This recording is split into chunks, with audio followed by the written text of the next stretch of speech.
Nagluto siya ng banana cake sa ate. Banana cake na palpak. Ito masarap. Oh. Ang dami Ate, ng dugo na nabili ko kaya makulay siya. Walang Yung iba, sarap. hindi ko alat nilagay kasi ang dami. Tapos nag-init ako, konti lang pala nung nainit, pero okay lang, meron pa Okay lang, naman dun sa madami bahay. naman yung paksiw. Tapos mani.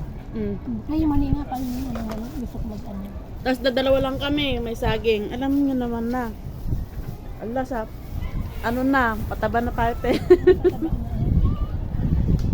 Pataba na tayo ng pataba.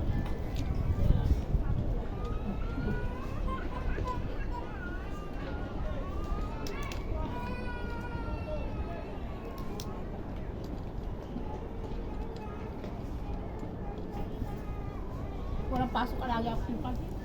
Wala tayo. Hindi mo naman ka nakasinta? Nilagyan ko. Pero hindi masyadong marami. Naka-on na yan. Hi guys! Welcome to my channel.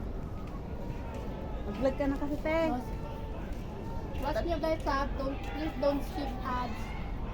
Kakain na naman kami. Ito na naman Kami kami. namin food. Food is life pag day off. Guys, hindi kami bumibili ng ano, pagkain sa labas. Basta luto. Oo, hindi naman sa nagtitipid kami no, or what. Kasi alam nyo, ang reason namin, Mas healthy pa yung mas healthy pa yun, tsaka mas sigurado kami malinis yung binibili namin kasi sarili namin yun. Diba? Tapos Filipino food pa. Kung ano yung gusto namin yung ulam, yung pinag-uusapan namin. Para kumpleto yung ulam namin. Para busog talaga at ano talaga kami, makontento kami sa kinakain namin. Bago mag-day off, usap-usap na kami kung anong Kasi guys, isipin nyo, kung bibili ka sa labas, magkano ang isang order? 59. Isang order pa lang yun. Sa mga restaurant. Meron naman nabibiling mura, kaya nga lang, yun nga. Naano nga namin. Hindi mo alam kung paano niluto yun, gano'n. Tignan mo, nagluto kami, ang dami. Ang pagkain na maghapon. Kaya nga, nagluto. Ang ulam namin, dinuguan, tsaka taksiw na isla. Diba? Pero masarap tong ano mo te. Tapos banana cake na Banana palpak. cake. Oy, huwag niyong sabihin palpak, masarap Sorry naman guys, naparami yata yung lagay ko na baking powder kasi. Pero masarap. Meron pa nga isang klaseng flour doon, surprising, baka maganda rin yung surprising flour, no? Ang hindi ko pa naranasan. Basta yung kinukuha ko doon sa... Surprising flour. Kaya kusa siyang gagawin. Ay, baka yun yung ano, yung kailangan mo muna siyang ipahinga para umano siya, umasa. Di ba meron mga ganun dough? Surprising. Masarap pa naman ang masa. Sarap na. Dami ba? Pero okay lang. Para siyang pudding. Banana pudding. Tapos pumait pati yung cranberry kasi nasa oven siya. Sabi ko dapat para talaga stick. Kaya ilalagay yan pag malapit na siyang maluto. Para hindi masunog. Pwede mo naman ihalo te. Ihalo siya lang. Kaya hindi ko baka magpula siya kasi hindi mo pupula siya. Hindi na baka kumalat yung kulay niya. Pero masarap. Next time na naman. Sabi ko masarap naman. Sabi ko okay pa rin. Parang pudding na lang. Ape.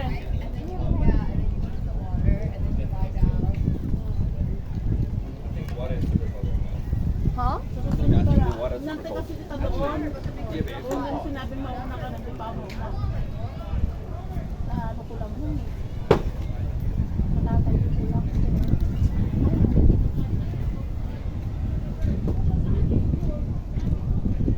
Malamig na no?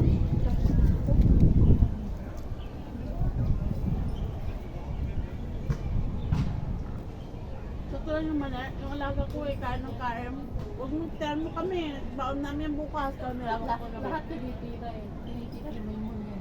Oo. Ewan ko, walang kabusugang. Di ba nagluto ako ng pansite? Tapos nagluto ako ng pork chop. Alam mo, natira lang sa pansit. Ito kalahati lang yan. Kasi sabi namin kung lalaki, hindi daw siya kakain sa bahay. Nung may natirang konti, tapos yung pork chop, naubos talaga ng bunso. May natirang 3. Sabi niya, tapos ka na ba? Ako na lang. Tapos ka na ba? Sabi ko sa alaga ko. Ante, iligpit mo na lahat yan. Iwan mo yung pork chop. Ala, naubos na naubos niya. Parang, paubos niya. Maya-maya. Kaya kumain, payat na nga. Maya-maya.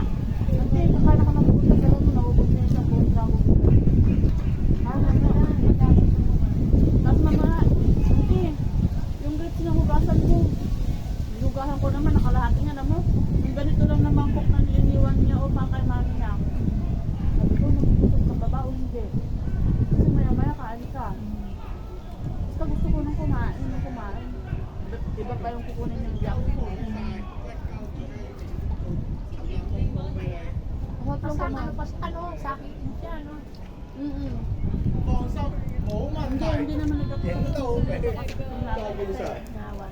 你勁影一波俾你，冇問題，沽俾你。唔係唔係，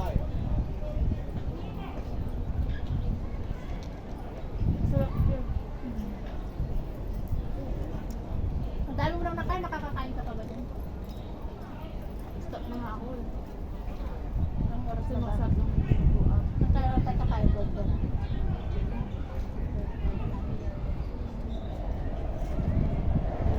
Saglit lang ako sa isang shop eh.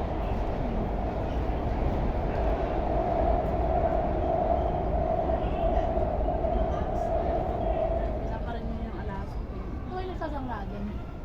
Doon sa Samsyo ko exit B. Chinese. Mahal ang kuwan nila doon. Pakita natin yung wintas mo tayo. Bebenta ba? Wintas mo? Saka naman, pag ano. Sama ka. Wala akong ano eh. Hindi ako makapag-libro. Ano ka na lang doon. Ang pera ko ano na lang. Kasi nagtapa ako ng 150 dito.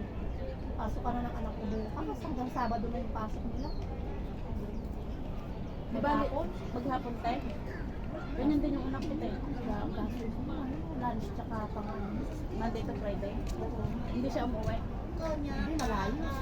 Nag-board siya. May service na nito. Ganyan din yung anak ko noon. Third year, fourth year, third year. Sabi ko na ano niya yung girlfriend niya. Ano ba ba? Di ba napapagasunin niya si Mike? Sabi ko, swerte niya, nakalimutan na napapa sa akin. Sabi ko, kahit minsan na lang magpagasolina siya. Wala, nalagdag na yung jacket mo tayo. Magpagasolina siya, ako gano'n para di mula siya. Nakakalimutan ka naman. Kasi mamaya nakakalimutan na siya ng gasolina siya, tapos di ka pa magpantag na lunch nila, gano'n. Bakit na lahat? Kung magtitipid ka, bukol. Sabi ko, gano'n, wala na tayong pera. Yung pera natin, puro labas na, wala nang pumapasok. Tapos gano'n. Sabi niya, nag-iisa lang naman ako anak. Ano, titipid na nga ako. Kasi pag Diba, binili ko ngayon, bago ko bigyan, rarap-ratan ko muna eh. Puro bunga nga muna na ako eh. Di balik kita isang taon na lang. Hindi pa nga ako sure, baka mamaya. Pag gano'n, mag-aasawa na siya. Pero yung girlfriend niya, ano siya sa magkaklase sila. Ang huwag niya, hindi naman siguro. Eh, parang, support lang. Pero sinabihan ko rin naman sila, sinabihan ko rin yung babae. Support lang ba? Inspiration lang muna. Tinatinag ko yung babae. Sabi ko, OFW din ang nanay mo. Panganay ka. Tapos yung mga kapatid mo, maliliit pa.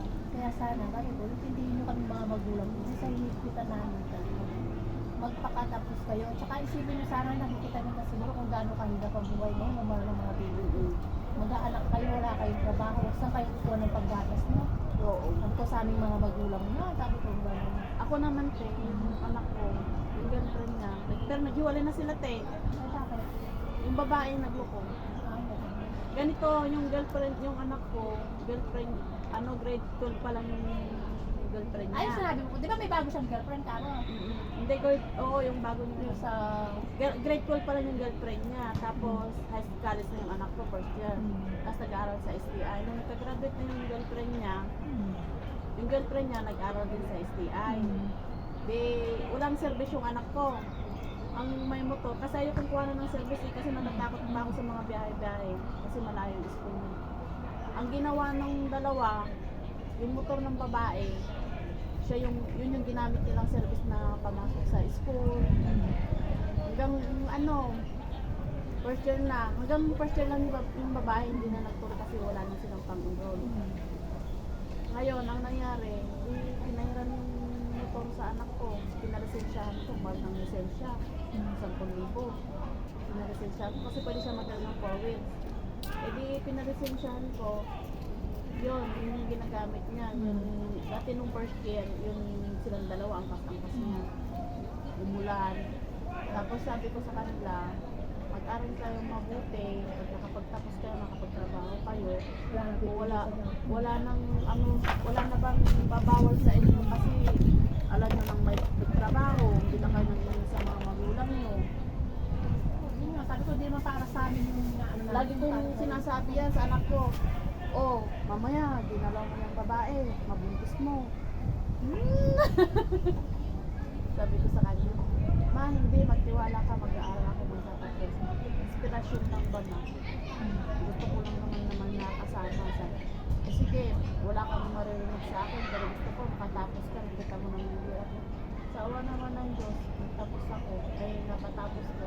Kaso yung babae, siya yung nagluko. Ang ano ko lang naman kasi doon, yung magulang mo, yung babae, konsentidor. Kasi minsan hindi umuwi yung anak ko na natutulog sa bahay. Doon na yata sa babae natutulog.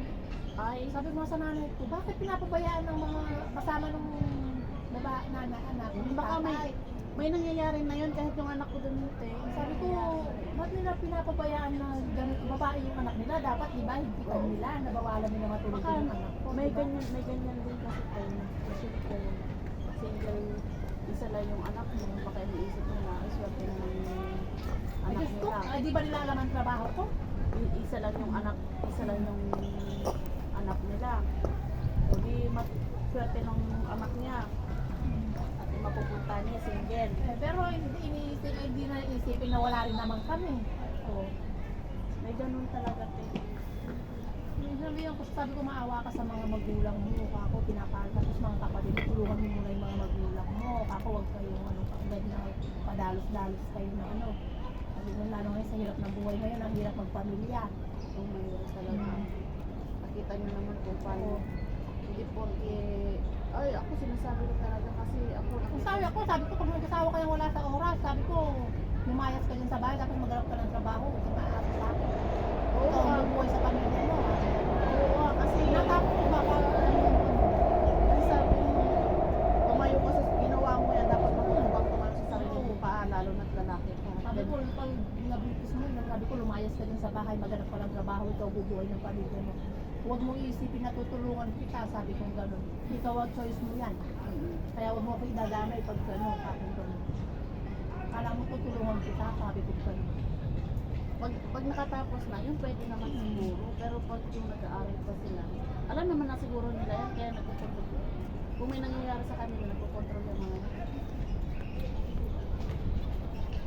Pero hindi ka, ano sabi mo nga sa babae? Sabi mo nga dun sa babae. Babae ka, sabi ko, ingatan mo yung sarili mo. Sinabi ko talaga, sis. ayaw mo yung Oo, sabi ko, sabi ko, bakit sigurado ka na ba kay Bubul? Sabi ko, hindi ka pa sigurado sa kanya, kaya ingatan mo yung sarili mo. Kako ganun, ingatan mo. pero ayaw mo talaga yung babae, te. Ha? Ayaw mo talaga yung babae. Kasi ayaw ko yung ano, Parehas tayo. yung style na nanay, parang hindi siya nahihiya na nung umuwi ako, birthday ng anak ko. Nagulat ako, dun sa bahay manutulog, sabi ko sa anak ko, iuwi mo yan. Sabi ko, Ganyan din ako, te. Iuwi mo yan. Ganyan din ako. Birthday din ng anak ko noon. Alam mo ba? Dibo ng anak ko, muwi ako. Tapos sa hindi niya pinauwi, surado kasama sa bahay, ginawa ko. Yung mga barkada ng anak ko na, mga kakawit-bahay namin ng mga babae na anak.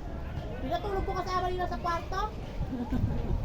Sabi ko, diyan kayo matulog sa bahay. Sabi ko, samahan niyo sila ko yung nila kwarto. Ganyan din yung anak ko noon. Alam mo ba, nag-birthday yung anak ko, te. Dibo niya. Bumili na ako ng cake. Alam mo yung babae. Hindi naman sa ano. Siyempre, nasakit yung mga niya. Sana i-focus nyo na lang doon. At sinabi ko rin sa anak ko, huwag kang tatanggapin ko ano. Kasi hindi mo rin alam kung ano yung pangailangan nila. Bumili ako ng cake. Bumili rin siya ng cake. Alam mo, bumili siya ng regalo, nakabag. Ganyan rin pa. Alam mo, nakalagay, picture nilang dalawa. Akala ko, nakasama sila. Nagpa-personalize siya. Picture nilang dalawa. Tapos pag dumating ako, ayan, dire-diretso sa kwarto. Nandun ako sa kusina. Parang sarili na rin. Oo, dire-diretso na, hindi man lang na, hello po tita, tita si Audrey po. Wala. Sabi mo nga parang iba na talaga yung mga kabataan. Hindi na siya nahiya. Alam mo, tapos hindi, pag yung mga anak ko, mga kamag-anak ko doon, hindi niya kinakausap. Parang yung anak ko lang ang gusto niya. Parang ano lang, yung anak ko lang talagang gusto niya, tapos ako din ako kinakausap. Anniversary namin, alam mo anniversary pa nila, birthday ko. Anniversary namin na. Birthday tayo. Ayaw lumabas, ayaw na lang. Sabi mo sa gusto. Huwag lang si mama, hayaan mo sila. Maglilinis tayo. Dumating sila, may dalang pizza. Hindi ko kinain, kasi ayaw ko talaga sa kanya. Pero hindi katulad nitong pangalawa, na marunong makisama, marunong makiharap. Yun ang inaano ko kasi, hindi naman sa ayaw ko na ano, kaya lang, Tsaka- Kaya inaano ko pa yung anak ko, yung pang ano yung... Saka may trabaho na sila, hindi ko na ano. Gusto ko lang makapagtapos siya. Nagmarites ako, oy, huwag kayong ano dyan ha. Ano nga pala nakalala? Naka-video tayo. Hindi naman nila kilala. Nakabidyo. Pero sabi ko, wala namang magagawa kung ayaw ko at yung gusto ng anak ko. Hindi, suportahan ko na lang. Ayun na ako yung bait talaga. Sabi nga nung asawa ko sabi niya, huwag kang ano, baka sabihin lang, bastos ba? Kasabi niya, bastos. So, sabi niya ng maayos. Kinausap ko naman ng maayos. Sabi maayos naman yung ano ko, bakit masama ba yung sinabi ko? Kaya, Ganun lang naman ang sinabi ko na hindi ka pa sigurado dyan sa anak ko, kaya ingatan mo yung pagkababae mo, kako ganun. Iba na. I-reserve mo yung ano mo, kako ganun. iba na sa iba na kasi yung ano ngayon eh. Hindi ka pa sigurado dyan sa, hindi sa anak ko, hindi po anak ko siya, kakatiyan ko siya, or iano ko si Pinto yung mga ano, kako ganun. Ingatan mo yung hindi ka pa sigurado sa kanya. Kasi may mga lalaki din na gusto eh talagang ano ngayon. Wala na. Nagmarites kami ah. Ang sarap ng mani.